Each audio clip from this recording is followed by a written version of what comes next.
November in Grand Rapids wasn't supposed to feel like this. The air was cold, heavy, almost stubbornly still, as if the entire Heritage Hill neighborhood was holding its breath. On College Avenue, the old Victorian homes stood quietly under fading leaves, unaware that one of them had just swallowed a nightmare that would torment an entire community for years.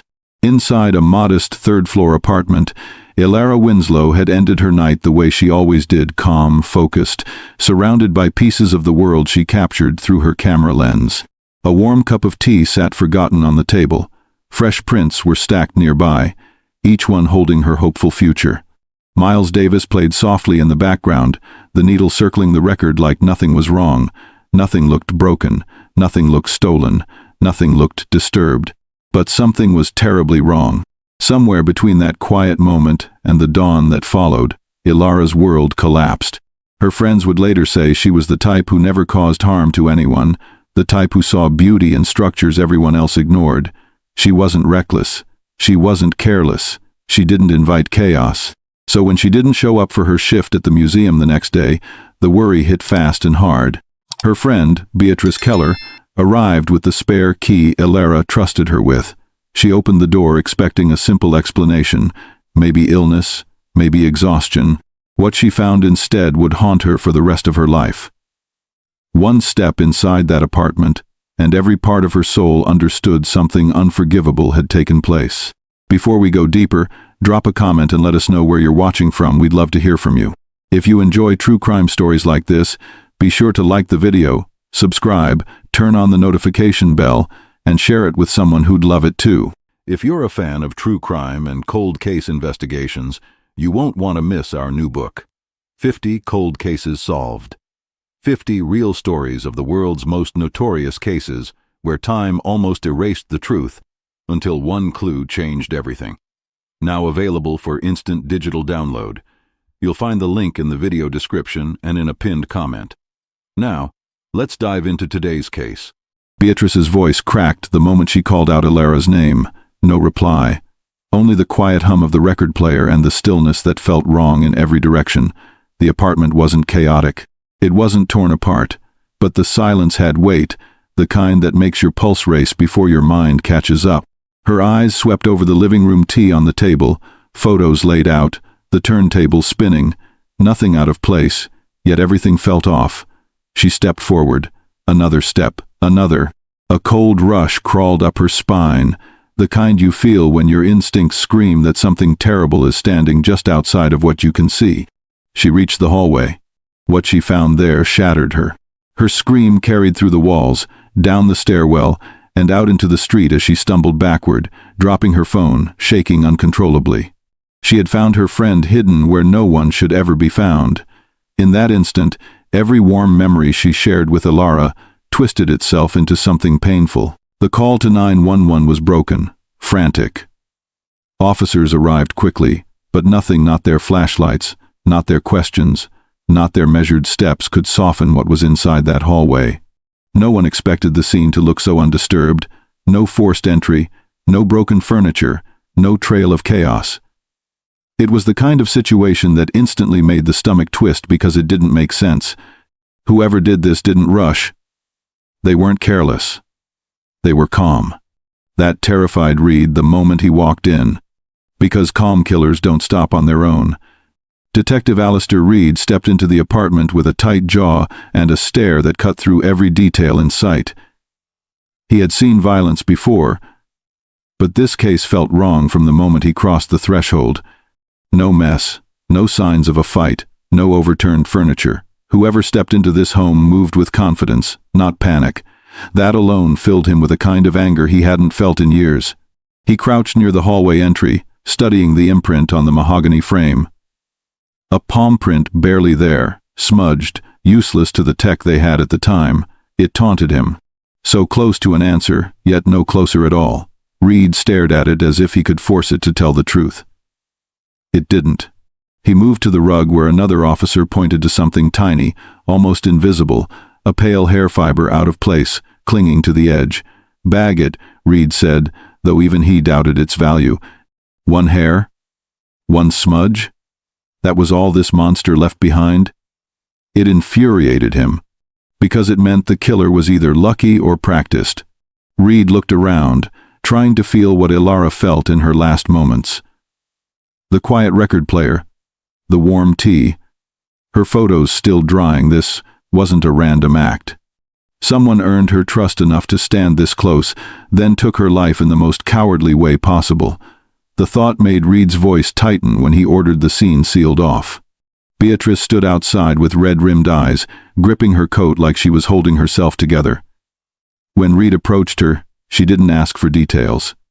She didn't have the strength. Her only question broke him more than the crime scene had. Why would anyone do this to her? He didn't have an answer, just a rising fury that he couldn't control.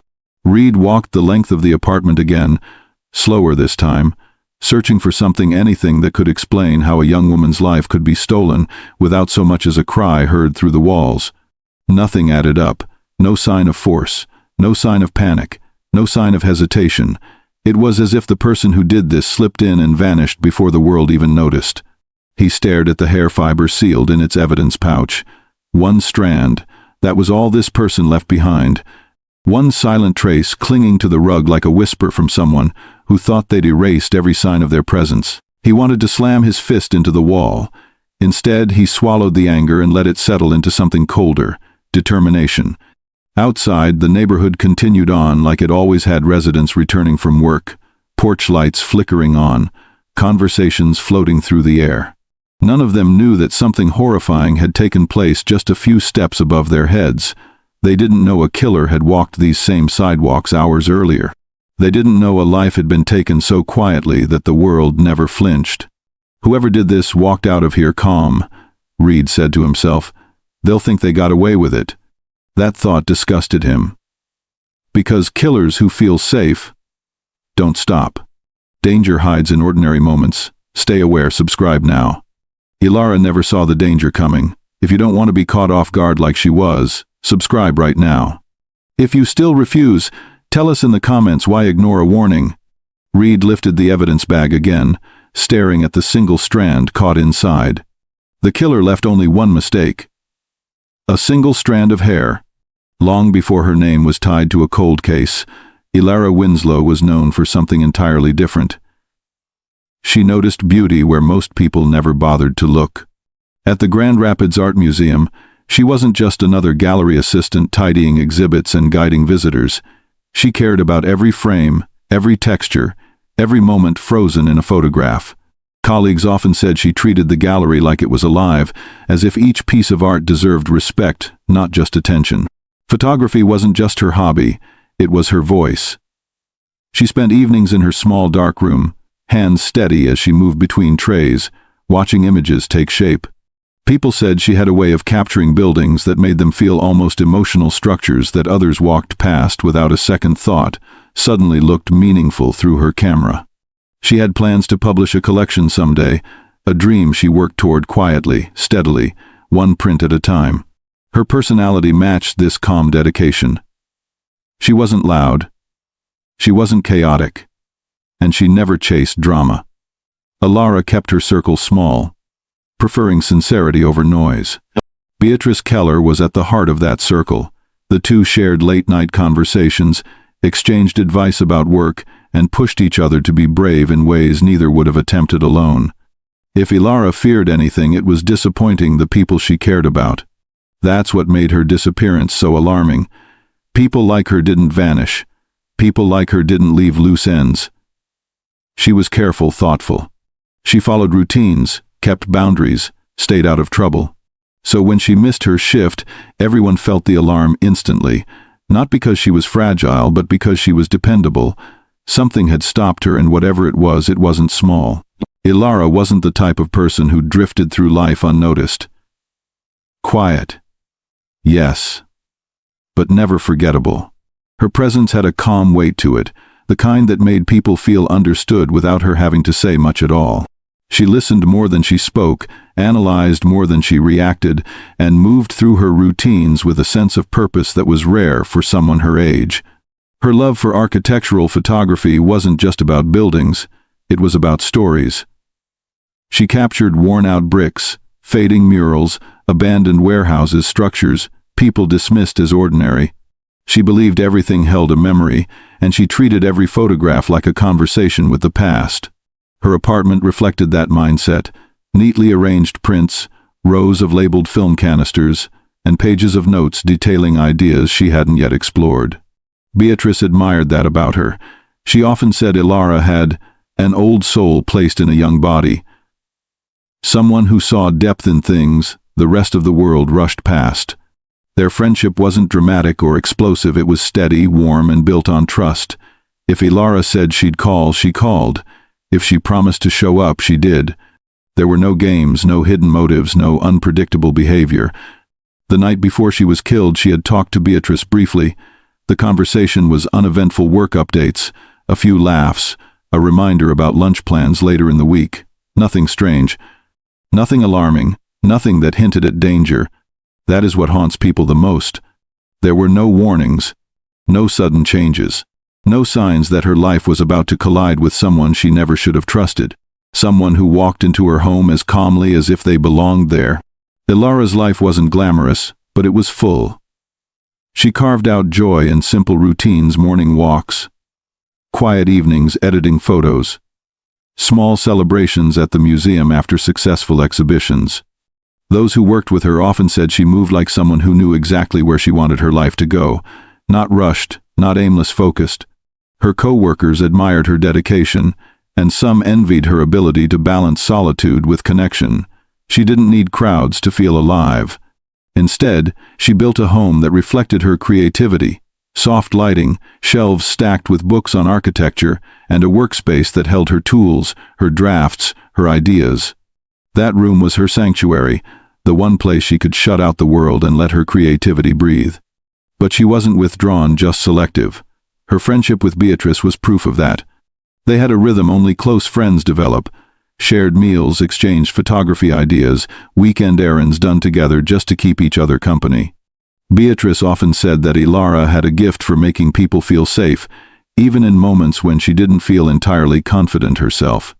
The weekend before everything fell apart, Elara had been excited about a new photography project: historic landmarks in Grand Rapids. She'd spent hours reviewing her notes, choosing which buildings to shoot next, planning how the light would hit certain structures during late afternoons. She spoke about it with that same quiet enthusiasm she reserved for things that truly mattered to her. She was living life steadily, purposefully, and maybe that's why her death hit the community with such force. A person like her didn't make reckless choices. She didn't open her door without a reason. She didn't let strangers into her world. So whoever stepped into her home that night wasn't a nobody. They were someone she believed she could trust. In the days leading up to her death, nothing in Elara's behavior suggested trouble. She showed up to work with her usual quiet smile, chatted with a few coworkers about an upcoming gallery rotation, and stayed late to help reorganize a display. She wasn't stressed. She wasn't distracted. She wasn't afraid.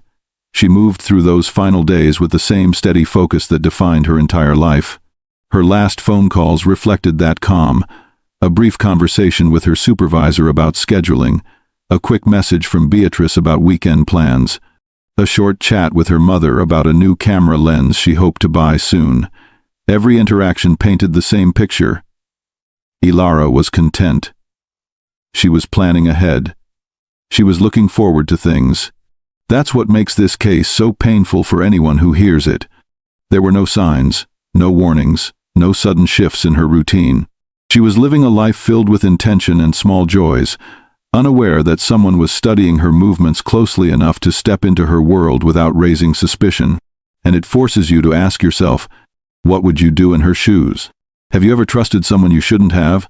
Because Elara did what any normal person would do. She let a familiar face through her door. Someone she didn't see as a threat. Someone who disguised malice behind harmless behavior. Her truth matters. Her story matters. These moments before the storm matter. Stay with us, her truth deserves to be heard. But she had no idea that the person she allowed near her life would become the reason that life ended. She trusted the wrong person, and she didn't know it yet. Detective Alistair Reed stood in the doorway of Elara's apartment longer than usual, forcing himself to absorb every inch of the space. He wasn't just looking, he was judging every detail, every shadow, every object left untouched. The layout was simple enough. Living room to the left, hallway straight ahead, kitchen tucked behind the wall, her dark room just beyond the bedroom. Nothing seemed out of order. Nothing screamed danger. And that alone set his nerves on edge. He walked slowly from the front door to the center of the living room. The tea on the table was still in its cup, the record still turning in lazy circles, her developed prints stacked neatly. Reed hated scenes like this ones that looked too normal. It meant the person responsible behaved like they had all the time in the world. He moved toward the hallway, the last place Elara had taken a breath. The position of her body earlier that morning replayed in his memory, and it grated at him. She hadn't run. She hadn't fought. She hadn't tried to escape. There were no overturned chairs, no broken items, no signs of a struggle. That truth hit him harder than blood or broken glass ever could. This wasn't a chaotic attack. This was someone she allowed inside. His eyes narrowed as he retraced the killer's possible steps. Whoever committed this crime walked calmly through her home, standing close enough to her to end her life quickly. That level of control angered Reed more than anything else. It meant the killer knew exactly what they were doing and felt safe doing it. He paused, staring into the quiet hallway, knowing this was only the beginning of a puzzle that refused to cooperate. Reed crouched near the doorway of the hallway, studying the faint hand impression on the wooden frame. At first glance, it looked like nothing, just a blurred outline, barely visible unless the light hit it at the right angle. But Reed knew better. People don't steady themselves like that unless their heart is racing, unless they're bracing for something, unless they need balance in a moment of panic or haste. He leaned closer. The print wasn't clean. It wasn't clear. It wasn't something they could process with the technology they had in 2002. The ridges were smudged, distorted, and incomplete, just enough to mock them, not enough to identify anyone. Reed felt a flash of irritation spark in his chest. The killer had managed to touch a visible surface without leaving anything useful behind. That kind of luck infuriated him. Just a few steps away lay something even more frustrating. A thin, nearly invisible pale hair fiber. It sat on the edge of the rug as if someone had brushed against it, then walked away without realizing they'd left a trace of themselves behind. One hair, one silent clue in an apartment full of dead ends. Reed ordered an evidence tech to bag it, though he didn't hold much hope. The fiber was too small, too fragile, too exposed to the environment to give them anything solid, at least with their current tools. But leaving it behind wasn't an option. It was one of the only things they had. While Reed examined the scene further, a junior officer approached him with a note from a neighbor. Someone thought they saw a mid-92nd sedan idling outside around midnight. No plates. No clear description. Nothing that could move the case forward. Reed exhaled sharply. Everything he found answered nothing, and created 10 new questions. Reed stepped back into the living room, trying to piece together a sequence that refused to line up. He replayed every detail in his mind. The untouched items on the table, the calm setup of the room, the lack of any fight, the absence of forced entry. None of it matched the horror of the outcome. A brutal act happened here, yet the apartment still looked like the ending of an ordinary night. He imagined the killer walking through the door with steady breaths, taking their time, moving without fear of being caught. That was the part that bothered him most. Whoever did this didn't rush in a panic. They didn't break in. They didn't leave chaos behind. They behaved like someone who belonged there, or someone Elara didn't feel the need to keep out. He scanned her shelves, her desk, the soft glow of the lamp. Everything felt personal, warm, lived in. Nothing suggested danger lingered in the room the night before. Reed could sense how deeply Elara cared about this space, and the thought of someone violating it with such calmness made his jaw tighten. Another officer handed him a copy of the neighbor report. Reed read it again, even though he already knew it held nothing substantial. A sedan idling near midnight. No description, no details, no answers, just another piece of information that pointed nowhere. He looked back toward the hallway, feeling the familiar frustration that comes with a case where the puzzle pieces refuse to connect. Every clue they had, the print, the fiber, the vague sighting, felt like a cruel joke. They were close enough to be noticed, but far from useful. Reed closed his eyes for a moment. Something was missing. Something they hadn't seen yet. and until they found it, this entire scene was nothing but confusion wrapped in silence. Reed stood in the center of the apartment for what felt like an eternity. The room was quiet, but not peaceful quiet in a way that gnawed at him, quiet in a way that suggested the truth was hiding in plain sight. Every detail he observed only twisted the knot in his chest tighter. Whatever took place here was deliberate, controlled, and disturbingly confident. He retraced the killer's final path again, entering without force, moving through the living room with steady steps, getting close enough to Elara to end her life without leaving a visible struggle behind. That level of familiarity infuriated him. It meant the person responsible didn't just enter her home, they entered her trust. He looked down at the evidence bags, the smudged palm print, the fragile hair fiber, 2 weak clues, 2 fragile threads barely holding the case together. It made his stomach turn knowing that the killer had left almost nothing behind, as if they believed they couldn't be caught. An officer approached, hesitant. "Detective Reed, the neighbors don't have anything else. No new details, no faces, nothing." Reed nodded, though frustration pulsed through him. The world outside kept moving, cars passing, people going about their routines completely unaware that a killer had walked among them only hours earlier. Elara's life had been taken with silence, precision, and a confidence that chilled him more than the crime scene itself. He stared once more at the hallway where her body had been found. The apartment was supposed to be her safe place. Instead, it had become the one room that refused to tell the truth. Every clue they had pointed in a direction that dissolved as soon as they followed it. Nothing fit, nothing explained the calmness, nothing answered the only question that mattered. And right then Reed realized something he hated. Every theory collapsed under its own weight. In every murder investigation, the first suspects are always the ones closest to the scene. For Reed, that meant starting with the people who had access to the building and reasons, whether logical or emotional, to come near Elara's apartment. His frustration from the inconsistent crime scene only sharpened his focus as he turned to the first name on his list, Garrett Lyle, the maintenance worker for the Heritage Hill complex. Garrett was known around the building as the kind of man who kept to himself. He worked odd hours, fixed leaky sinks, rewired faulty outlets, and rarely lingered longer than necessary. But there was one problem on the night Elara was killed. Garrett had a gap in his schedule that he couldn't immediately explain.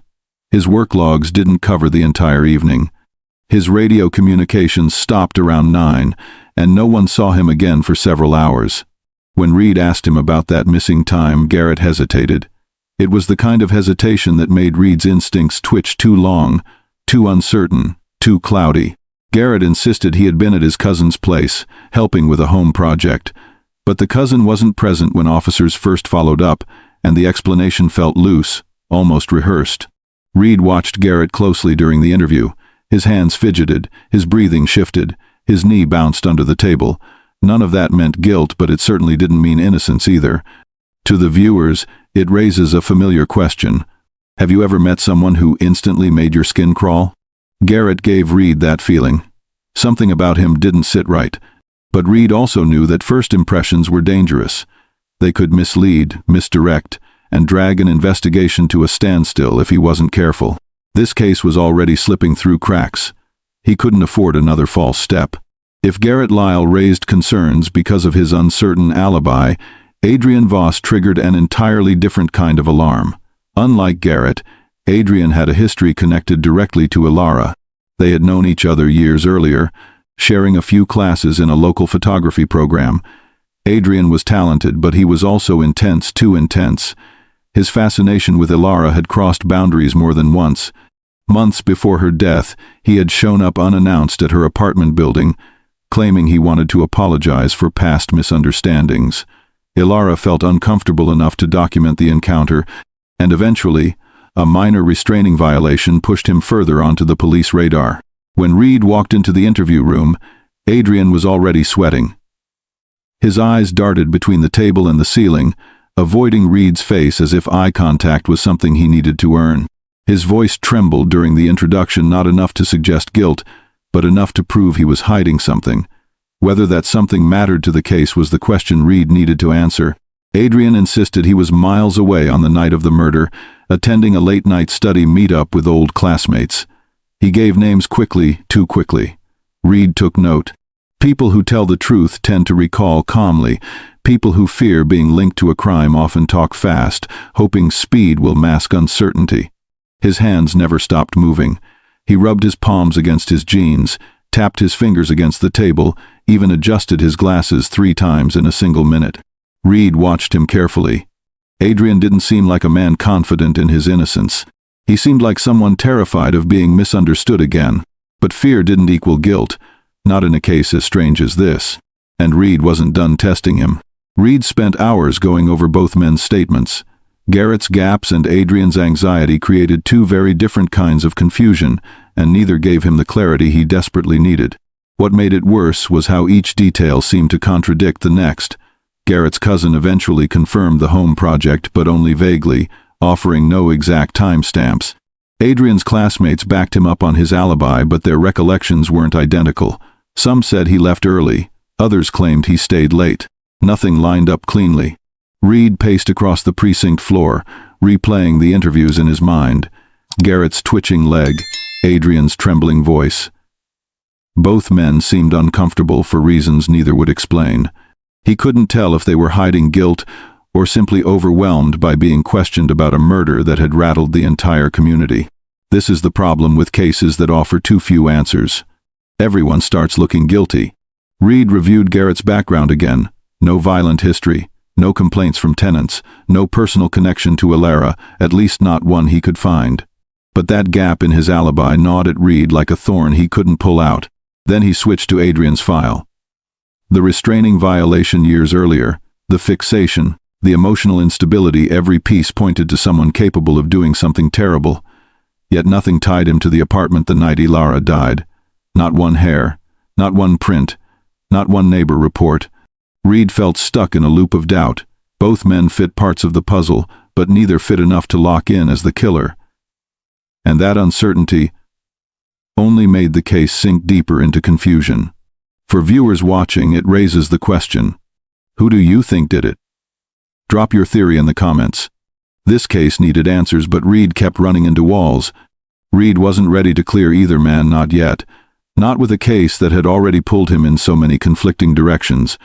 But once the initial interviews were done, the next step was verifying every detail they'd given him. He sent officers to Garrett's cousin's home for a second time, hoping a clearer timeline might emerge. It didn't. The cousin repeated the same vague version of events, offering nothing solid, nothing measurable. It was a story made of smoke visible, but impossible to hold. Then came Adrian's verification. His classmates were cooperative, answering every question the officers asked, but their stories still disagreed on the exact timing of Adrian's movements. Some remembered him sitting quietly in a corner, others swore he'd stepped outside for nearly an hour. There was no consistency, but there was also no direct link to Elara's building. Reed sat at his desk long after the follow-up reports came in, tapping the backs of the files. Garrett and Adrian shared one thing in common: doubt. Doubt created by shaky memories, nervous behavior, and gaps no one knew how to fill. But doubt wasn't enough for an arrest. He wanted more. He needed something physical. Something that tied either man to the palm print, the quietness of the apartment, or that fragile hair fiber. Without that, every line of reasoning he tried only pulled him back to the same frustrating place. 2 men, 2 tangled stories. 0 proof.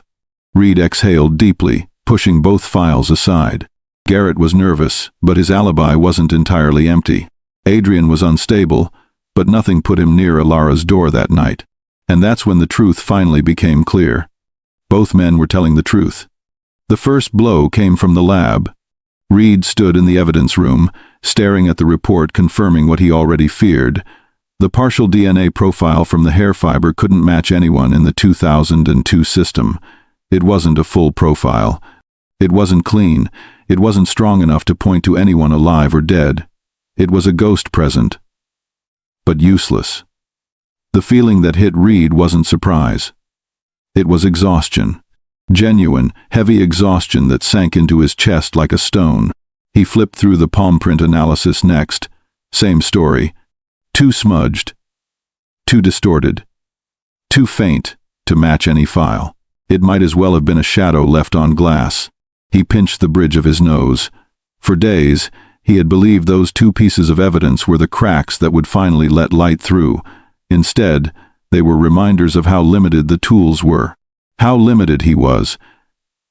Every direction he tried to move in ended with the same outcome. Nothing. He walked back into the main office, the hum of fluorescent lights making the silence feel heavier than it should. Officers looked at him the same way they looked at every detective carrying a failing case with sympathy no one asked for. He hated it. Not because they were wrong, but because he felt every bit of it. For the first time since the night Elara died, Reed felt something he couldn't push away. He was losing this case. He sat at his desk, the reports spread out in front of him, and wondered how a crime committed with such brutal certainty could leave so little behind. How a killer could move through a room so confidently and vanish, without a trace. He had been here before, cases collapsing under gaps he couldn't fill, but this one felt personal. Too personal. By the end of the second week, pressure came crashing down from every direction. Grand Rapids wasn't a city used to crimes like this, certainly not crimes involving a woman as respected and loved as Elara Winslow. The media seized the story instantly. Reporters stationed themselves across the street from the precinct, microphones ready, waiting to demand updates Reed didn't have. Headlines ballooned. Heritage Hill killer still at large. No leads, no answers, no justice. Every article painted the investigation as stalled. Every broadcast fed the community a steady stream of fear. Residents changed routines. Doors stayed locked longer. People avoided walking home alone after dusk. Reed felt the weight of every headline, every anxious phone call from the public, every angry comment from viewers who wanted justice delivered instantly. He wasn't angry at them. He was angry at himself. He replayed everything, every witness statement, every clue, every gap. He forced himself to go through the evidence night after night, hoping he had missed something small, something overlooked, something that could break the case open. But all he found was silence. One evening, after another relentless press conference, Chief Vance pulled Reed into his office. The chief didn't raise his voice, but the message hit with blunt force. If we can't produce new movement soon, the public will lose faith. Reed didn't need to be told. He already felt it slipping. The community's patience was thinning. Elara's family was losing hope, and the case file, once thick with potential, now felt empty. The investigation had run out of light, out of leads, and out of momentum. And deep down, Reed feared the truth he didn't want to admit. They were on the edge of failure. Reed stayed long after most officers clocked out, refusing to leave the precinct while the case still gnawed at him. The sound of papers shifting and the quiet hum of the old desktop computer were the only reminders that the world around him hadn't stopped. His hands hovered over the evidence folders, as if touching them differently might change what they held. He didn't just feel responsible, he felt haunted. Every dead end echoed back at him like a warning he couldn't silence. In another part of the city, Beatrice Keller sat alone in her apartment, holding one of Elara's photographs in her hands. She hadn't slept more than a few hours since the night she found her friend's body. The image she held showed Elara smiling beside the river, sunlight hitting her hair just right. It was the version of her friend she clung to, not the one she had seen on the floor that night. Beatrice had spoken with Reed earlier that day. The conversation was quiet, heavy. He had no updates, and she had no energy left to pretend she understood the pace of police work. She trusted Reed. She truly did, but trust didn't soothe the feeling that the case was slipping into silence. She walked to her kitchen table, where a small stack of candles sat waiting. People from the neighborhood had dropped them off, insisting she keep leading the gatherings. Beatrice agreed, not because she felt strong, but because she refused to let the world move on while Elara lay in a grave with no justice. Reed wasn't the only one carrying guilt. Beatrice carried her own. And together, without ever saying it out loud, they both feared what was coming. The case was dying. The collapse didn't happen with a dramatic announcement or a heated argument. It came quietly, too quietly. A single meeting in the chief's office. A deep sigh, a slow shake of the head. Reed sat across from Chief Vance, staring at the thin folder that now represented months of effort, frustration, and disappointment. The chief's voice was steady, but there was no strength behind it. We've exhausted every lead. There's nothing left to push forward. It's time. to mark it inactive. Reed didn't speak. He couldn't. Hearing those words felt like someone dragging a curtain over Elara's memory. The case that had once filled the precinct with urgency now became another file moved to a quiet shelf, one among dozens of unresolved tragedies the department never wanted to admit existed. Reed watched as the status changed from active investigation to cold case. A single pen stroke, a quiet click, and just like that, it was over. At least, officially. Reed walked out of the office numb, carrying the folder against his chest as if it still had weight, even though he felt none of it anymore.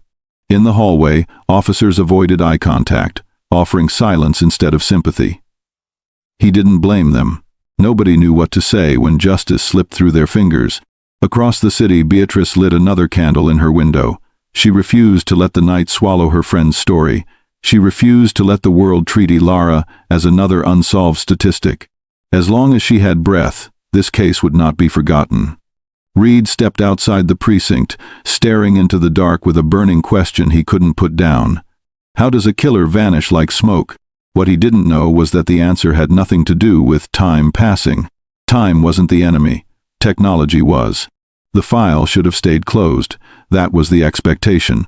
Cold cases rarely earned a second glance, and the world always found new stories to follow. But Reed never let this one fade.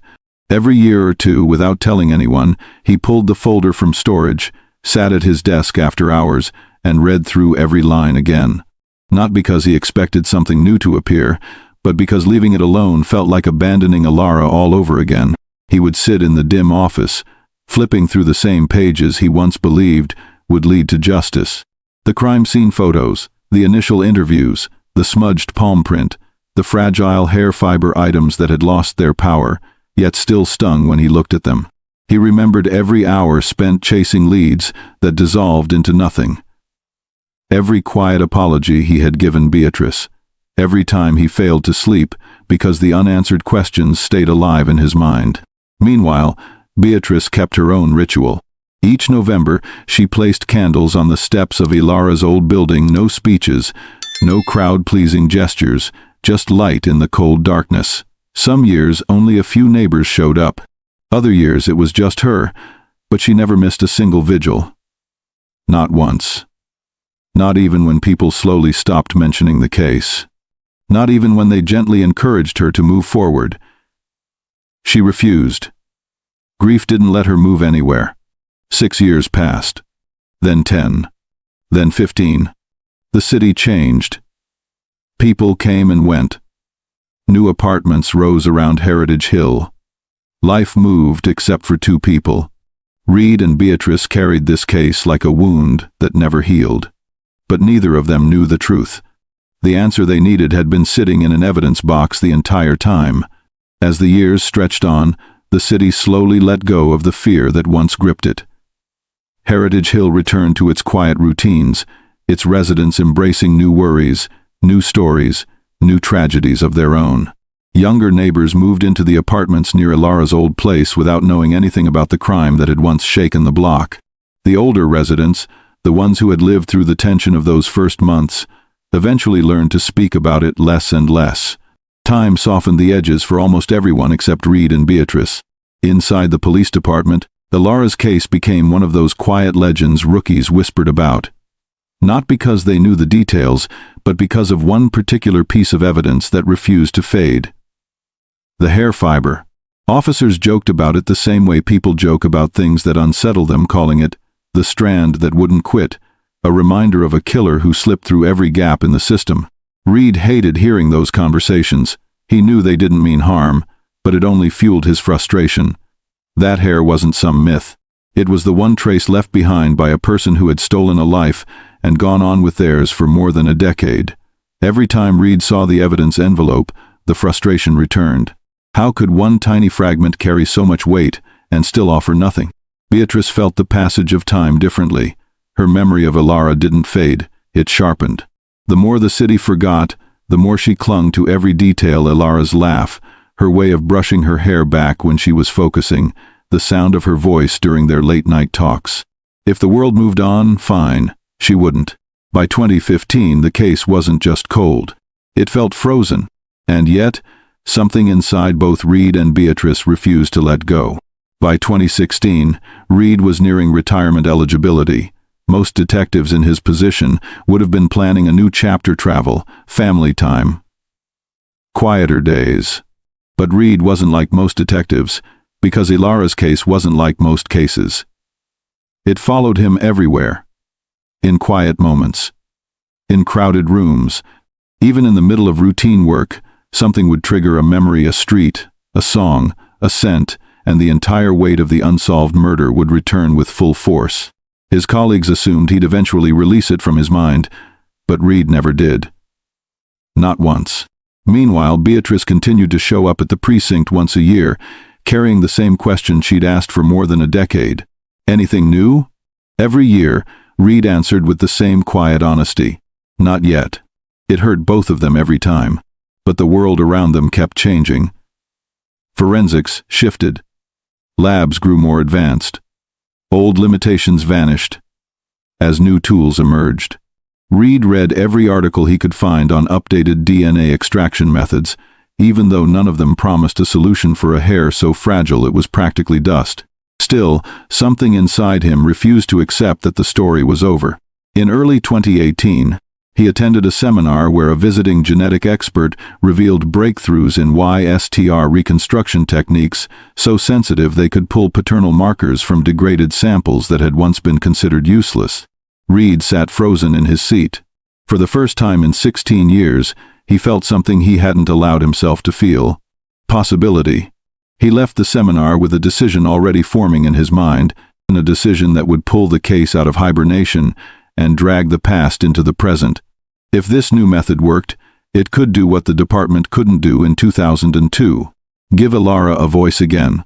Reed didn't wait for permission. The morning after the seminar, he walked straight into Chief Vance's office with the file under his arm, the same file he had carried for years like a burden he refused to set down. Vance looked at him with cautious eyes, sensing exactly what Reed was about to ask. "We have one chance left," Reed said, placing the evidence envelope on the desk. "That strand of hair may work with the new method. If there's even a fraction of hope, we need to send it." Vance rubbed his jaw, staring at the envelope as if it were alive. Funding was tight, and private labs weren't cheap. But he also knew the truth. Reed wouldn't be standing here if he didn't believe this could change everything. After a long silence, the chief finally nodded. "Do it." The decision cracked open a moment that had been sealed shut for 16 years. The envelope was transported to a lab specializing in advanced genetic tracing, a place far beyond the capability of local facilities. Reed signed every authorization paper himself, making sure nothing slowed the process. He watched the courier take the package away, the small box disappearing into a world where time no longer protected the killer. Across the city, Beatrice received the news from Reed in a short, trembling call. For the first time since 2002, her voice carried a spark she hadn't felt in years. Hope, cautious, fragile, but real. And now, the guilt-tripping CTA you requested, placed naturally at the emotional peak. A killer lived freely for 19 years while the city slept. If you don't want to miss signs like that, subscribe now. Still not subscribing? Say why in the comments, be honest. Weeks passed. Then months. And finally, after nearly 2 decades of silence, 19 years later, science finally spoke. When the lab finally contacted Reed, he felt his pulse spike before he even answered the phone. 16 years had passed since the hair was first collected. 16 years of waiting, doubting, and wondering if the evidence would ever matter. But the voice on the other end didn't hesitate. "We were able to pull something," the technician said. Reed sat down slowly, gripping the edge of his desk as the words sank in. The lab explained that they hadn't retrieved a full profile. That was impossible after so many years. But what they did recover was something far more valuable for this moment in time: a faint but usable YSTR signature, a paternal line marker capable of narrowing ancestry down through generations. It wasn't a full identity, but it was a thread, a real one. Reed listened carefully as the specialist described the method. Ultra-sensitive equipment isolated fragments of genetic material so small they would have been dismissed by older technology. The lab pieced those fragments together until a clear paternal pattern emerged. 16 years ago, the fiber was little more than a tiny reminder that someone had been in the apartment. Today, it was a map waiting to be explored. The technician paused before delivering the next update. We ran the Y star against CODIS. No direct hits. Reed expected that. The killer wasn't someone in the system, not then, not now. But forensic science had changed. CODIS wasn't the end anymore. It was the starting point. So what's next? Reed asked. We uploaded to the genealogy networks.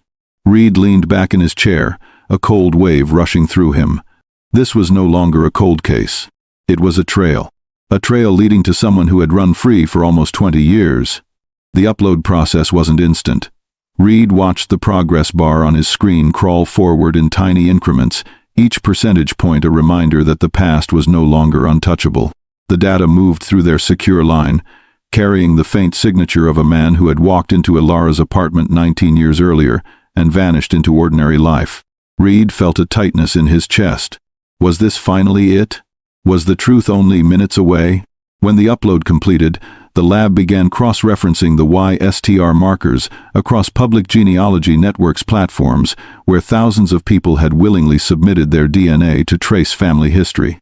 The idea still struck Reed as surreal.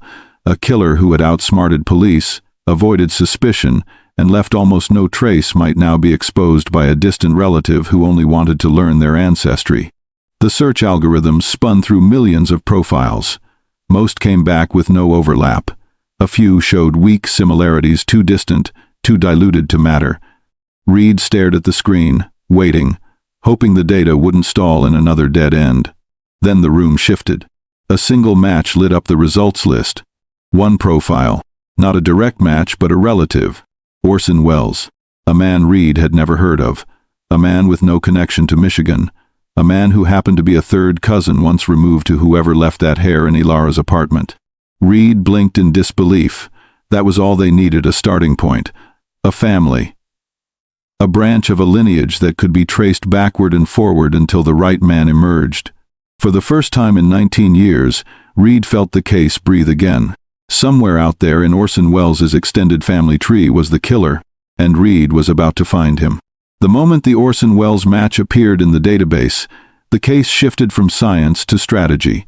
Reed needed someone who could turn a scattered family tree into a roadmap that pointed directly to the killer. That's when the department brought in Detective Naomi Chavez, a specialist known for her talent in tracing complicated ancestral lines and untangling family networks that stretched back centuries.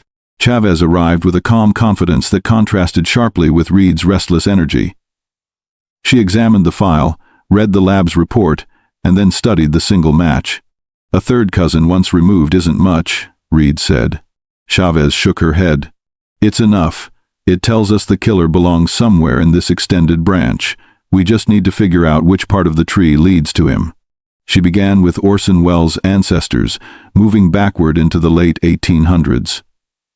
Marriage records, census logs, birth certificates, immigration documents, obituaries. She worked quietly, methodically, connecting names into lines, lines into clusters, clusters into full branches. Reed watched the family map stretch wider across the screen. What started with a single man in Oregon grew into dozens of names scattered across multiple states. Chavez traced every sibling, every relative, every offshoot. Some family members stayed in the Midwest. Others moved to the South. A few relocated overseas. The Thorne lineage flowed through generation after generation, revealing patterns of movement, marriage, and relocation. And then Chavez stopped scrolling. There, she said, pointing at a branch that showed several descendants settling in Michigan during the 1,960 seconds and 1,970 seconds. Reed leaned closer. 4 names stood out immediately. 4 men born into the exact paternal line linked to the hair fiber. Only one of them could have walked into Elara Winslow's apartment in 2002. The rest of the investigation would determine which one. Chavez spent the next several days refining the family map, cross-checking every record she could find. Reed watched from across the room as she filled whiteboards with dates, initials, and arrows that spanned more than a century of lineage. Each line represented choices where families moved, who they married, how the name passed from one generation to the next. All of it mattered, because somewhere inside that history lived the man responsible for Elara's death. Once the tree's Michigan branch was fully established, Chavez focused on the descendants who matched the timeline. The killer had to be alive in 2002. He also had to be old enough to act alone. That ruled out several names immediately. By the time she finished filtering, 4 men remained. 4 individuals connected by paternal blood, all descended from the same ancestor, Henry Thorne, born in 1889. Reed examined the list. Milo Thorne, a dentist in his late 50s at the time. Leland Thorne, a long-haul driver known for unpredictable routes. Felix Hawthorne, a quiet administrative worker with no recorded violence. Evan Thorne, deceased before 2002, removed from consideration. 3 living candidates. 3 possible killers. Reed felt something shift inside him. This wasn't guesswork anymore. This wasn't chasing shadows or theories. These were real men, with real addresses, real histories, and real proximity to Michigan during the early 2000s. Chavez organized the files, laying each candidate side by side on the table. Next step, she said, we look at location histories, jobs, travel logs, anything that puts one of them near Grand Rapids when Elara was killed. Reed nodded slowly. The room felt heavier now, not from confusion but from clarity. The hunt was entering its final stage. Only one of these men left that hair at the scene, and they were closer than ever to naming him. Chavez spent the next 48 hours diving into the background of the 3 remaining men. She sifted through employment records, utility histories, housing documents, archived phone directories, and anything else that could anchor them to a specific time and place. Reed assisted where he could, though he mostly watched in awe as the once-forgotten case turned into something alive again. The first elimination was surprisingly straightforward. Evan Thorne, the last name on their list, had passed away in 1998, 4 years before Elara's murder. His file was removed, leaving 3. Next, they examined Milo Thorne, the dentist. He had a stable career, a long marriage, and no criminal history. But stability wasn't a shield. Reed checked Milo's records during the early 2000s. Milo lived and worked in Lansing at the time, nearly 2 hours away from Grand Rapids. Not impossible, but something felt off. Chavez pulled his clinic logs from the week of the murder. Milo had been in his office each day, including the morning after the crime. No gaps. No unexplained travel. Nothing connecting him to the Heritage Hill area. He stayed on the list, but only barely. Then came Leland Thorne, the long-haul driver. His job made him a wild card. Drivers disappeared for hours, even days, without raising suspicion. Chavez tracked his routes from old company manifests. Some records placed him in Indiana, others near Detroit, but one report, smudged and incomplete, showed a route that swung northwest for several hours with no listed stop. That missing window gnawed at Reed. Finally, they opened the folder labeled Felix Hawthorne. He lived only a few blocks from Heritage Hill in 2002. A quiet administrative clerk. No arrests, no violence, no warnings. Nothing obvious. Quiet men often hide the most. Reed stared at the 3 files. Everything was narrowing, tightening, closing in. Only 3 men remained. Reed spread the 3 remaining files across the table like cards in a game he couldn't afford to lose. Each name represented a life, a history, and a possible motive hidden beneath ordinary routines. He felt the shift in the air the moment Chavez joined him. The investigation had entered a stage where every detail mattered, where a simple misstep could send them down the wrong path all over again. They began with Milo Thorne, the dentist. Milo's file looked almost too clean. No violence, no disturbances, no sudden job changes or unexplained disappearances. He'd been married for decades, respected in his community, and consistently on record at his clinic. Reed didn't trust perfect. In his experience, people who appeared flawless often carried secrets beneath the surface, secrets they learned to hide better than most. Still, nothing in Milo's timeline directly placed him near Grand Rapids during the week of Elara's death. Reed frowned at the page, unsatisfied but unable to push it further. Next, he revisited the lab report. The YSTR markers had pinpointed the Thorne bloodline, but it didn't discriminate between careers, behaviors, or personalities. Genetics didn't tell them who the killer was, only where he came from.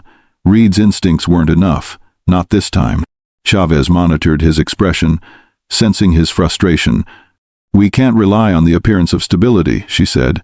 "Just because Milo looks clean doesn't mean he's out. But we need more than suspicion. We need something substantial." Reed nodded. The truth was buried somewhere in these files, and he needed to find it before the trail went cold again. There were still 2 more names to dissect, 2 more paths that could lead to the man who ended Elara Winslow's life. Leland Thorne was the complete opposite of Milo. Where Milo's life was neat and stable, Leland's was tangled with inconsistencies that made Reed uneasy. As a long-haul driver, Leland spent more time on the road than at home, often crossing state lines for days without supervision. His employer described him as reliable but unpredictable, never late on deliveries, yet often changing his driving schedule without warning. Reed looked over the company logs again. Some records were crystal clear, others were half-complete, blurred, or missing entirely. And then, there was that one troubling gap, a stretch of hours in which Leland's route dipped north for no documented reason. That missing block of time landed dangerously close to Grand Rapids the same week Elara was killed. Chavez studied his history closely. "Drivers like him are hard to pin down," she said. "They move too freely, too quietly. If he wanted to make a stop without drawing attention, no one would notice. Not in his line of work." Reed agreed, but something still felt off. Leland had minor infractions, speeding, late-night stops, inconsistent reports, but nothing that screamed violent behavior. His file showed no past assaults, no break-ins, no alarming confrontations. He wasn't a saint, but he wasn't a walking red flag either. He lived a transient life, in and out of towns, always on the move, always drifting. The question gnawed at Reed. Did Leland drift into Grand Rapids one night in November 2002, or was the gap in his route just another messy record in a messy life? Chavez highlighted the missing hours again. "We keep him in play. His freedom of movement alone makes him a serious possibility. But he's not the only one who could have reached that apartment unnoticed." Reed's eyes moved to the final folder. The name printed across it made something in his chest tighten. The quietest man on the list, Felix Hawthorne, had the thinnest file of the 3, and that was exactly what unsettled Reed the most. Quiet men leave quiet footprints, and quiet footprints are the hardest to trace. Felix worked as an administrative clerk at a small logistics office during the early 2000s. His records were uneventful. No criminal history, no sudden disappearances, no dramatic shifts in employment. His life looked like a straight line drawn with a steady hand. But then Chavez flipped to the residency section of his file, and Reed felt the shift immediately. Felix lived 3 blocks from Elara Winslow in 2002. 3 blocks. Not across town. Not in another city. Just steps away. Reed's pulse ticked upward. What was he doing that close to her building, he asked. Chavez zoomed in on the old address history. He moved into the neighborhood in late 2001, stayed for nearly 2 years, then relocated across town with no listed reason. Reed felt a knot form in his stomach. Felix didn't stand out. He had no dramatic behavioral issues, no loud conflicts, no recorded altercations that would draw attention. Men like that rarely appear on anyone's radar, and that was the problem. They move through life unnoticed. They blend. They observe. Sometimes they wait.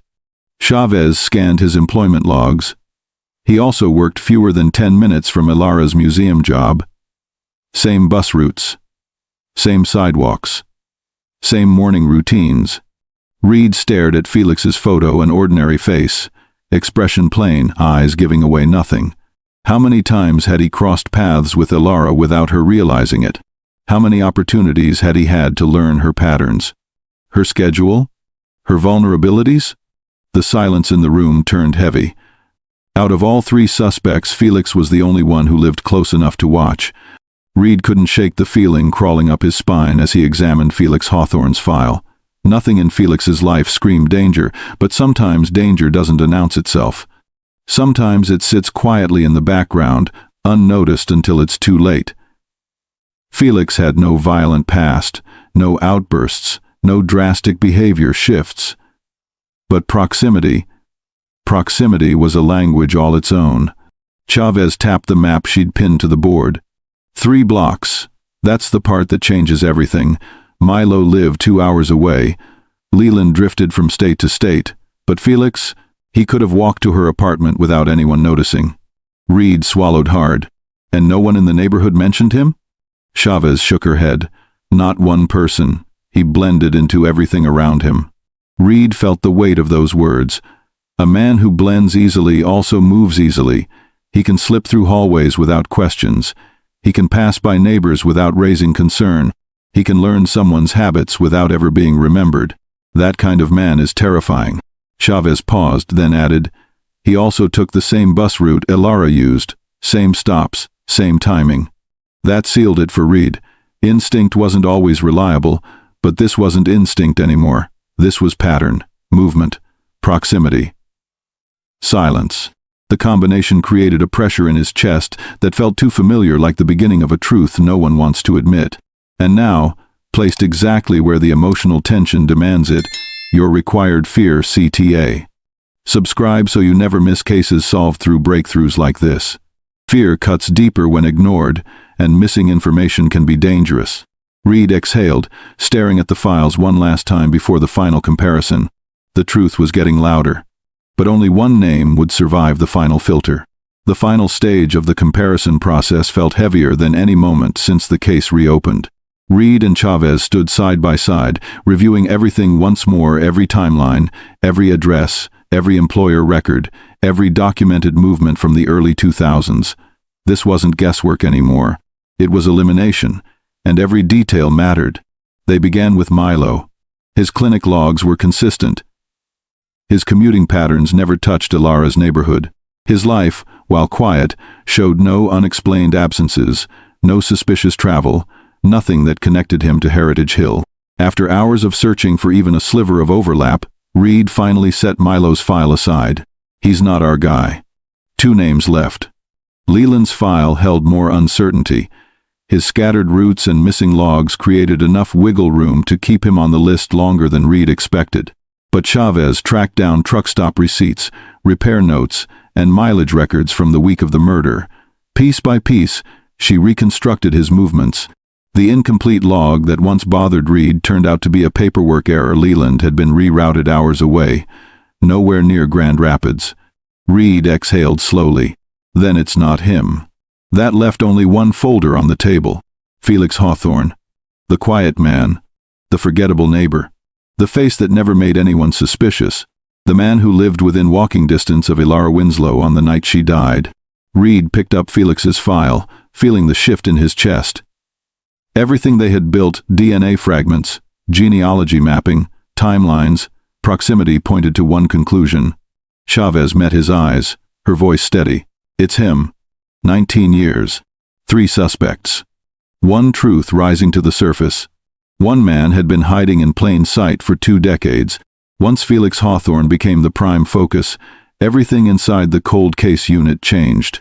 Reed and Chavez shifted from research to real-time surveillance, assembling a small team who understood exactly how fragile this moment was. One mistake, one loud move, one suspicious glance, one miscalculated approach, and Felix could slip away again, just like he had 19 years earlier. They began trailing him quietly, morning routines, commute patterns, grocery stops, lunch habits. Felix lived a life so ordinary that it almost mocked them. He walked to work the same way every day, ate at the same corner deli, bought the same bland meals from the same aisles of the same supermarket.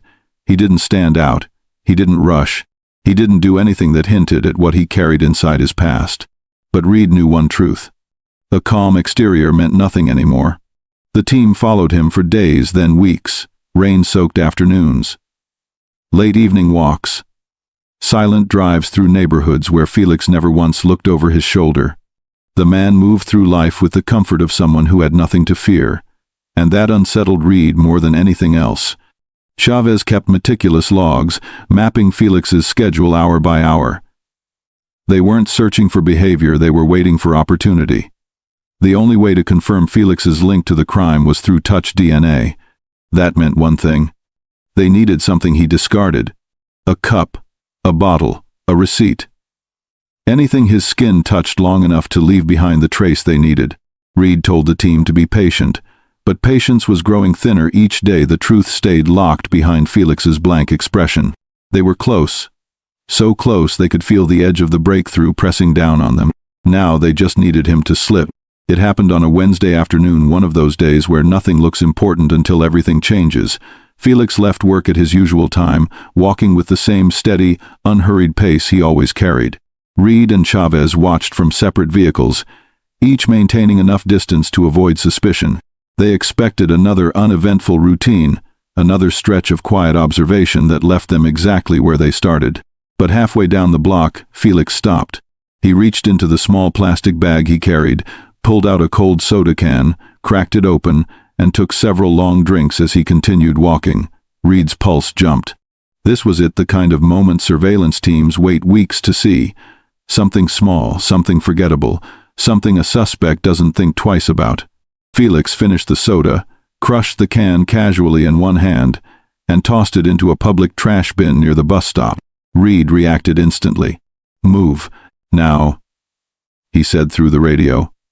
His voice was low but urgent, years of frustration, doubt, and unanswered questions, packed into one command.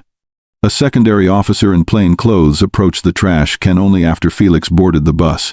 The timing had to be perfect. Too early, and Felix might spot them. Too late, and the can could be lost to another piece of garbage or removed entirely. The officer retrieved the can without hesitation, placed it into a sterile evidence bag, and handed it off to Chavez the moment she circled the block. Reed could feel his heartbeat echoing through his chest. This wasn't speculation anymore. This was physical contact, fresh DNA, untouched by time, untouched by doubt. He looked at the sealed bag in Chavez's hands. "This is the moment," she whispered. Reed nodded. For the first time, the truth had a tangible shape. Chavez didn't waste a second. The moment the soda can was secured, she drove straight to the forensic lab with Reed following close behind. No one spoke during the drive. There was no need. The weight of 19 years sat between them, heavy and unrelenting. Inside the lab, the technicians moved swiftly. Modern touch DNA extraction was a world away from what the unit had in 2002. Back then, the degraded hair fiber felt like a dead end, something fragile, something the technology of the time couldn't understand. But now, every cell mattered. Even the faintest contact could reveal a truth that once felt unreachable. The can was swabbed, the sample was prepped. Machines began their low mechanical hums, steady, precise, unforgiving. Reed stared through the glass window as the instruments worked. He tried to stay still, but his hands wouldn't stop twitching, his shoulders wouldn't unclench. He'd waited nearly 2 decades for movement in this case. Now movement was happening faster than he could process. Chavez noticed his tension and said quietly, "Whatever comes back, at least we'll finally know." But Reed wasn't thinking about closure. He was thinking about Elara. Her apartment. Her tea cooling on the counter. Her life stopped by someone who walked away unnoticed. Someone who kept living freely while the people who loved her spent years with questions that never loosened their grip. Minutes passed, then more. The machines continued their work, each beep slicing through the silence. Reed stood so close to the glass that Chavez lightly touched his arm to keep him grounded. He whispered, "Please let this be it." The lab lights flickered once as the system advanced to the final stage. The answer was moments away. A sharp electronic chime cut through the room. It wasn't loud, but it felt like a crack of thunder after the long stretch of silence. The lead technician stepped toward the viewing window, holding a printout so fresh the edges still curled from the machine's heat. Chavez straightened instantly. Reed's jaw tightened so hard, a faint tremor rippled down his cheek. The technician opened the door and handed the results to Chavez. She scanned the page once, slow, steady, then looked again, faster this time, her eyes widening. Reed couldn't stand the suspense. "What does it say?" His voice came out rough, strained.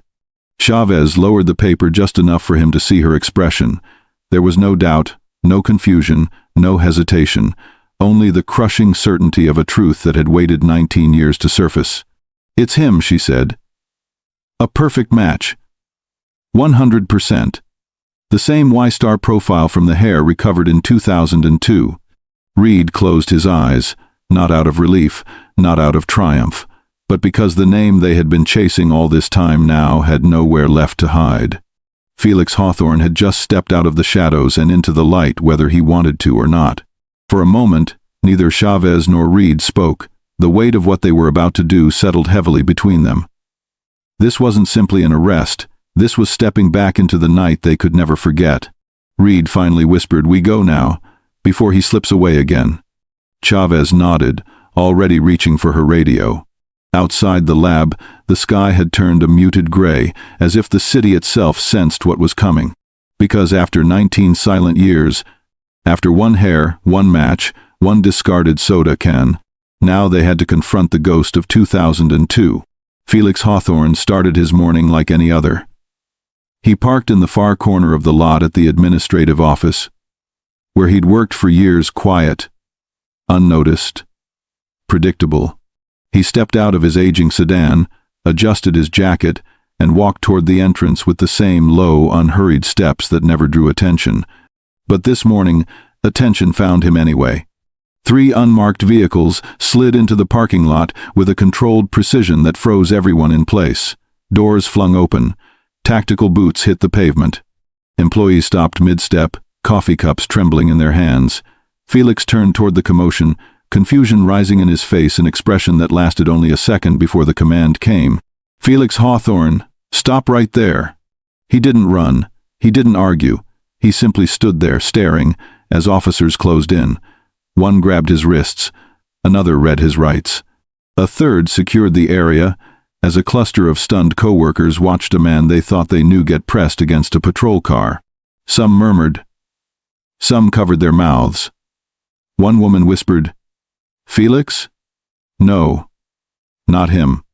Chavez stepped out last, holding the file that had finally nailed him.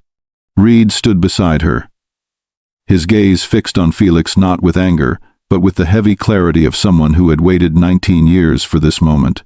As Felix was guided into the back of the cruiser, a few onlookers stepped closer.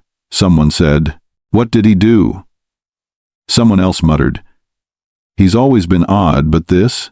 No one had answers yet, but the shock spread through the crowd like a silent wave, pulling the ground out from under them. A man no one ever noticed had just been exposed on the largest stage imaginable. News didn't simply spread, it detonated.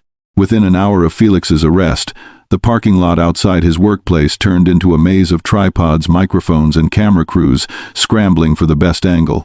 Reporters leaned over railings, shouting questions at officers who refused to say more than a practiced, controlled line. "Details will be released soon." But the public didn't wait for details. Word raced through Grand Rapids faster than any official statement. People whispered in grocery store aisles. Phone lines lit up. Social media pages filled with frantic posts, each more stunned than the last. Felix Hawthorne? The quiet guy from the office? No way. There must be a mistake. I've seen him in the cafeteria for years. He never even raised his voice. Neighbors stepped outside their homes, gathering in small pockets of disbelief. Some shook their heads. Others clutched their arms as if the news dropped the temperature around them. Beatrice was at home when she got the call. She didn't speak at first. She just gripped the edge of her kitchen counter while the world she'd learned to live in, the world built on unanswered questions, suddenly tilted. Chief Vance scheduled a press conference for later that day. Reporters prepared their most cutting questions. Everyone felt the weight of the moment approaching. Even those who didn't know Elara personally felt the shift. Something about a case unsolved for nearly 20 years had a way of burrowing into the heart of a community, and now that answers were finally emerging, no one wanted to look away. A man who had blended into their routines for decades was suddenly at the center of a storm, and the city wasn't ready for what came next. By the time the press conference began, the entrance of the Grand Rapids Police Department looked more like a national broadcast center than a local station. Floodlights glared against the steps. Reporters elbowed one another for position. Camera shutters clicked non-stop, capturing every breath, every twitch, every gesture. Chief Vance stepped up to the podium first, shoulders squared, voice steady. But even he couldn't mask the gravity of what the city was about to hear. Earlier today, he began, Felix Hawthorne was taken into custody in connection with the 2002 killing of Elara Winslow. A wave of gasps rippled through the crowd, pens scratched against notepads, microphones pushed closer. The tension thickened with each passing second. Detective Alistair Reed stood behind the chief, jaw clenched, eyes fixed straight ahead. For him, every word spoken was a reminder of the night that changed everything, one he refused to forget, no matter how much it had cost him. Then came Beatrice. She took her place beside them, hands trembling slightly as she gripped the sides of the podium. When she spoke, her voice wavered not from weakness but from the sheer weight of 19 years carried on tired shoulders. Elara was soft-spoken, thoughtful and gentle, she said. She didn't deserve a single second of what happened to her. I've waited half my life to stand here and hear those words. An arrest has been made. Reporters fired questions. How long had Felix been on your radar? Did he know Elara? What finally linked him to the crime? None of those questions would be answered, not yet. Chief Vance shut them down with a raised hand. We will release more information as the case proceeds. For now, the investigation continues. Silence fell, thick and uneasy. Who was Felix Hawthorne, really? A hidden danger, or a man who snapped? As the press conference ended, the city erupted into a storm of opinions, arguments, and raw disbelief. For nearly 2 decades, people had carried their own theories about the case, but almost none of them had ever considered Felix Hawthorne. That was what made the shock so sharp. Outside cafes, conversations turned tense. Some residents defended the man they thought they knew from passing encounters. Others stared at the news on their phones with a sense of betrayal they couldn't explain. A barista muttered, "I used to serve him coffee every morning." A neighbor said, "He helped me carry groceries once." Another whispered, "Quiet ones always worry me, but this?" The debate grew louder with each hour. Was Felix someone who hid a violent side behind calm routines? Or was he a man who broke under pressure, losing control in one terrible moment? People couldn't decide, and the uncertainty fed the flames. Even online, arguments stretched into hundreds of comments. Some demanded immediate punishment, others urged caution. A few refused to believe it at all. Felix's workplace shut down early. Police taped off his house as reporters swarmed the sidewalk. Strangers walked by slowly, staring at the property as if answers would materialize from the brick walls. Meanwhile, Beatrice sat quietly in her living room, trying to breathe through the tidal wave of emotions crashing through her. Relief, anger, confusion, grief, everything collided at once inside a heart that had waited 19 long years for progress. But one question still loomed over everyone. What pushed Felix to take Elara's life? There had to be a reason, something buried, something that hadn't yet surfaced. The city wouldn't rest until they knew. But why did he kill her? Felix Hawthorne sat in the interrogation room with his hands cuffed, staring at the stainless steel tabletop, as if it could offer shelter. The quiet in that room wasn't peaceful. It pressed against the walls, heavy and suffocating. Chavez and Reed entered without a word. They had waited 19 years for this moment, and neither planned to waste a second. Reed placed the file on the table. The sound echoed through the room. Felix flinched. "We have your DNA," Chavez said. No preamble, no easing in, just the truth dropped like a stone. Felix shook his head immediately. No, I didn't do anything wrong." Reed didn't raise his voice. He didn't need to. "Your YSTR profile is an exact match to the hair found at the crime scene. A match this precise does not happen by chance." Felix swallowed hard. His fingers twitched against the cuffs. "Hair? I don't know what you're talking about." Chavez slid the photo toward him, the recovered hair fiber, protected for nearly 2 decades. Felix looked at it only long enough for fear to crawl into his eyes. "You were there," she said quietly, "whether you want to admit it or not." Felix's breathing grew unsteady. "I fixed a window for her, that was all. Weeks before. Whatever happened to her." Reed leaned forward. "And you expect us to believe you never went back?" Felix's jaw tightened. "I didn't go back." It was a lie so thin it couldn't hold its own weight. The silence that followed wasn't an invitation, it was a countdown. The truth was pushing against him, and everyone in that room felt the pressure rising. This was only the beginning of his collapse. Felix tried to hold his ground, but his composure was already slipping. His shoulders tensed, his leg bounced uncontrollably beneath the table, and his gaze darted between Reed and Chavez like he was searching for an escape route that didn't exist.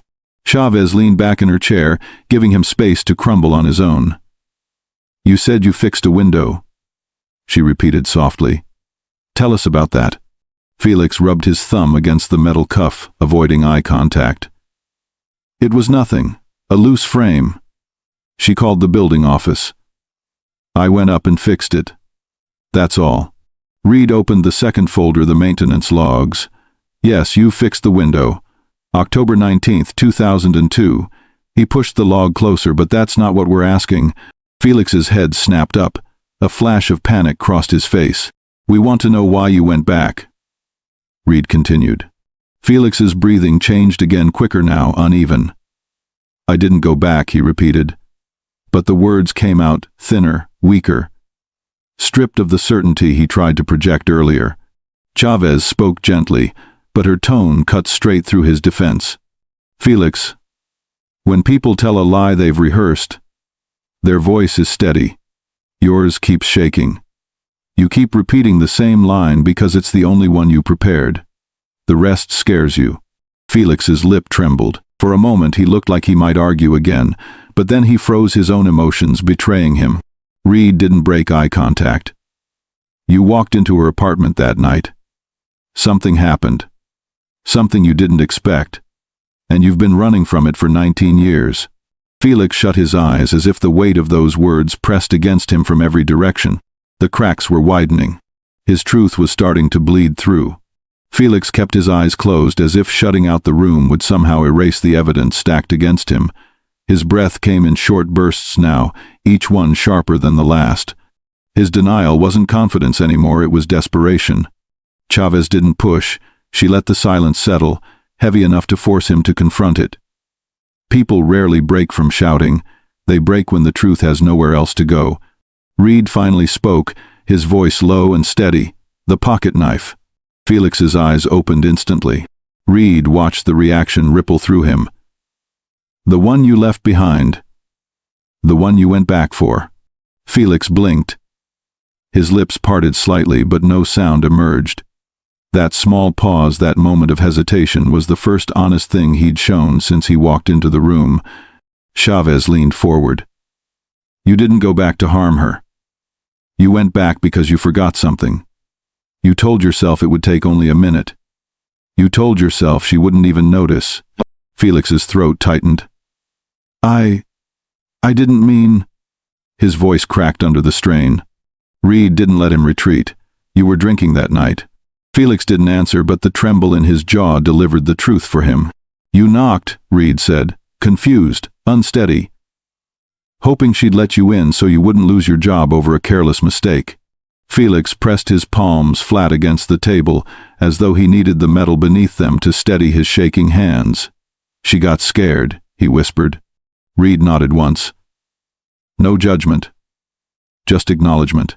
Felix swallowed again, fighting whatever was rising inside him. "That night wasn't planned, Felix," Chavez said softly, "but you've been running from it ever since." Felix's shoulders dropped, the first sign he was finally giving in. The confession was close.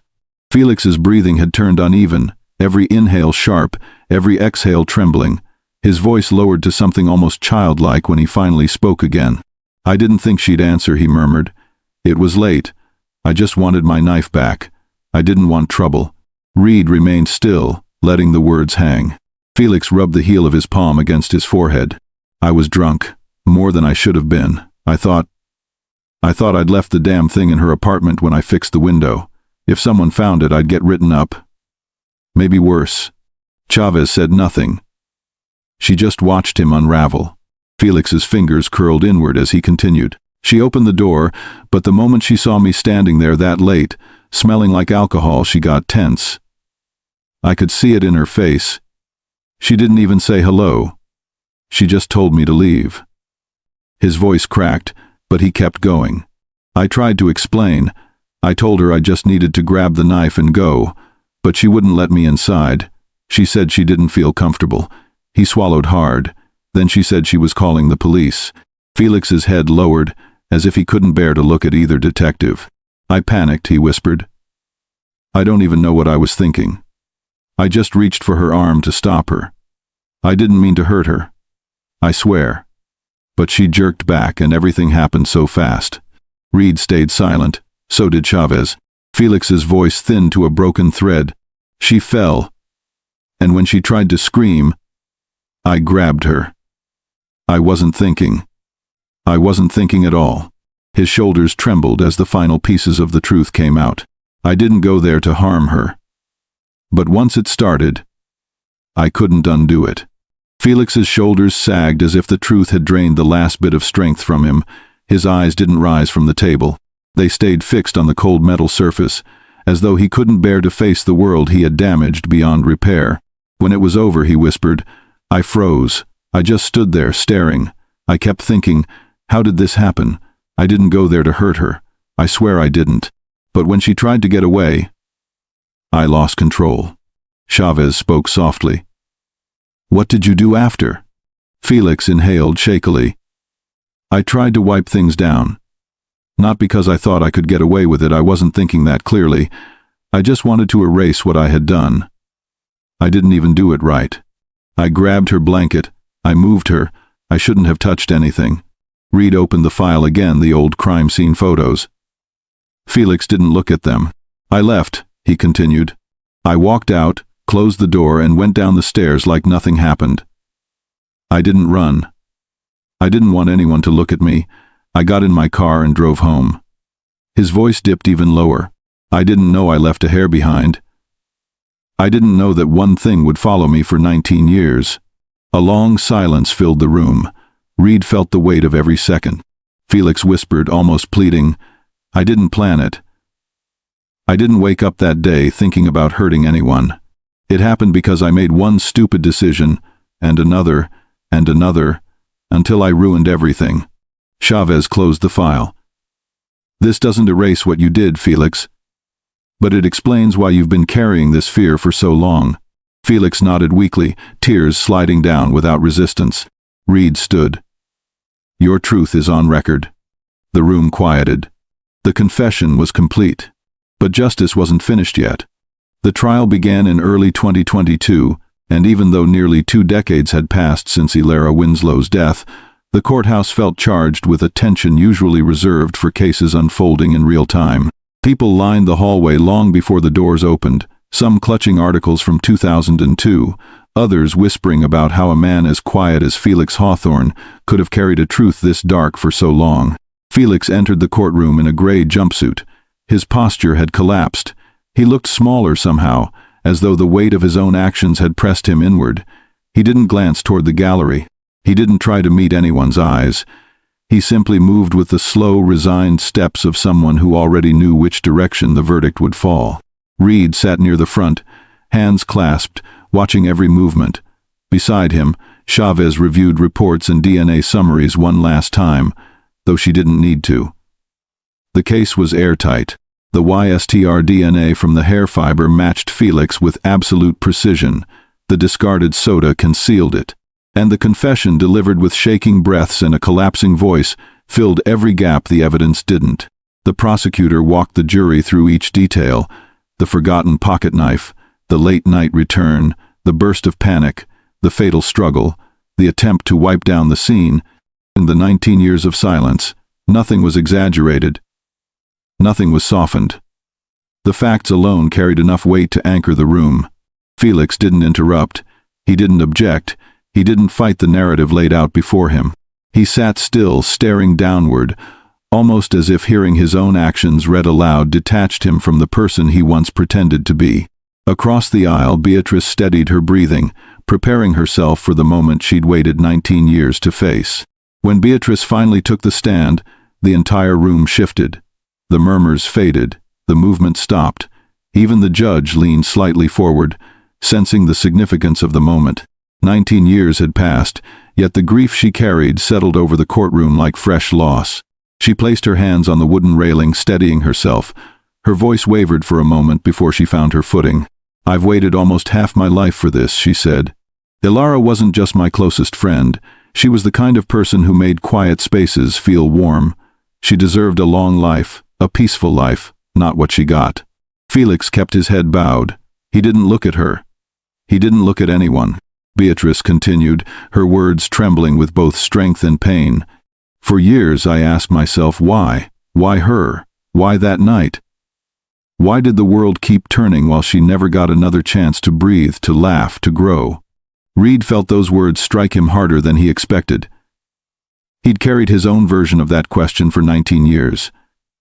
Every cold case box he opened, every dead end, and every sleepless night, all of it lived inside him like a shadow that refused to loosen its grip. Beatrice drew a shaky breath. "I don't know what kind of panic you felt that night, Felix. I don't know what was going through your head, but she opened her door because she trusted the world around her. And that trust cost her everything." For the first time during the entire trial, Felix's shoulders shuddered. He didn't lift his face, but the courtroom saw the movement the moment her words struck deeper than any evidence. Beatrice steadied herself once more. "This isn't just about what happened in 2002. It's about the years that followed, the nights she should have lived, the birthdays she should have had." Her voice held firm. And today, her story finally stands in the light. When Beatrice stepped down from the stand, Reed felt something he hadn't expected, a loosening inside his chest, subtle but unmistakable. For 19 years, he had carried the weight of this case like a stone pressed against his ribs. Every unanswered question had become part of him. Every night spent looking through old notes had been a reminder of the promise he made the day Elara's life was taken. And now, in this courtroom, that weight finally began to shift. The prosecutor called the DNA expert next. The witness walked the jury through the science with careful clarity, explaining how the single pale hair fiber once considered too degraded to yield anything had become the key that opened a locked door. "Technology has evolved," the expert said. "Back in 2002, this level of analysis wasn't possible, but with advanced YSTR systems and modern genealogical research, even the smallest trace can expose the truth." Jurors leaned forward, listening intently. The expert described how that one microscopic piece of evidence traveled through years of storage, new testing, and finally the genealogical mapping that led to Orson Welles, the distant relative who unknowingly sparked the chain reaction that exposed Felix Hawthorne. "It's not luck," the expert said. "It's progress." Reed watched the jurors absorb every detail. This wasn't just a case anymore. It had become a symbol, a lesson in how even the quietest truth refuses to stay buried forever. Felix stared at his hands during the testimony. He didn't look up when the diagrams were shown. He didn't respond when the prosecutor explained how the DNA from the soda can match perfectly. He sat still, as if allowing each fact to sink deeper, until resistance became pointless. By the time the expert stepped down, the room felt different, heavier but clearer. The truth was no longer in question. When the jury returned, the courtroom fell into a silence that felt almost fragile. Every chair stilled, every breath paused, even the air seemed to hold itself in place. Felix didn't lift his head, but everyone could see his hands trembling against the table. The foreperson stood, holding the verdict slip with a firmness that carried the finality of 19 years. "We find the defendant, Felix Hawthorne, guilty." The words struck the room like a hammer. Beatrice covered her mouth, tears slipping through her fingers. Reed exhaled slowly, the noise so faint you'd miss it if you weren't sitting close. For him, those 4 words didn't bring triumph. They brought release, the kind that comes from finally closing a door you've tried to shut for half your life. The judge continued, voice steady, unwavering. "Given the severity of the crime, the evidence presented, and the defendant's confession, this court sentences Felix Hawthorne to life in prison without the possibility of parole." Felix closed his eyes. Not in defiance, in surrender. His shoulders slumped as if the sentence confirmed something he had already accepted. Beatrice looked toward Reed, and for a moment the two shared a quiet understanding. They had carried this loss differently, but both had refused to let Elara fade into the past. As deputies moved to escort Felix out of the courtroom, a thick stillness returned. People watched him disappear through the side door, each step echoing the price of that night in 2002. And then, for the first time during the entire trial, Reed whispered something under his breath, Not loud, not dramatic, just a small acknowledgement of a promise kept. It's done. But the lessons of the case weren't finished. Stay alert, stories like this prove danger hides quietly. Subscribe so you don't miss the next twist. If you're not subscribing yet, comment why don't slip away silently. In the days following the sentencing, Grand Rapids felt strangely quiet, not empty, but reflective. The story that had lived in cold case files for 19 years now lived in conversations in classrooms, in local forums, in late-night talks between parents and teenagers. Elara's name resurfaced everywhere, not as a memory trapped in 2002, but as a reminder of how easily trust can be shattered, how one thoughtless decision can ignite consequences no one can take back. Beatrice returned to her usual routine slowly, as if relearning how to breathe in a world where the question, "Who did this?" no longer shadowed her every step. She visited the Grand Rapids Art Museum and stood before one of Elara's early photographs, an image of an old brick facade catching late daylight. It wasn't her best work, but it was honest, calm, unmistakably her. Beatrice laid her hand over her heart and whispered, "You're finally heard." Reed went back to his office the next morning. The cold case unit felt different, quieter, yet somehow lighter. He pulled Elara's file from the shelf, placed it on his desk one last time, and read through the final report. Not to double-check, not out of habit, but to acknowledge the journey that brought him here. When he returned the folder to the archives, he paused, letting his hand rest on the box. This wasn't just closure, it was a reminder, a warning about the thin line between calm nights and irreversible harm. Forensic genealogy changed everything. It would save lives, expose hidden truths, and force accountability on those who once believed time would protect them. Michigan didn't forget this case, and it never will. Because stories like this prove something chilling. No matter how many years pass, the truth always finds its way to light.